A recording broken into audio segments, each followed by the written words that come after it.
intocchi della torre civica accompagnano e cullano il ricordo dei bassanesi. Il pensiero va a quei 31 giovani che il 26 settembre del 1944 morirono impiccati ai lecci di Viale dei Martiri e lungo gli altri viali della città. La storia dell'eccidio è una pagina dolorosa, è una cicatrice nella storia di Bassano.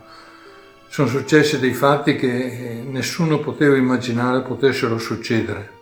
E abbiamo visto come il sacrificio di tante persone, di tanti giovani, sia servito se non altro a rivendicare il diritto alla libertà. Bassano non dimentica quei momenti terribili e anche in questo 2019, 75 anni dopo, ricorda una delle pagine più tragiche della sua storia, il rastrellamento del Grappa e il sacrificio dei giovani impiccati ai lecci di quel viale cittadino che oggi li onora come martiri.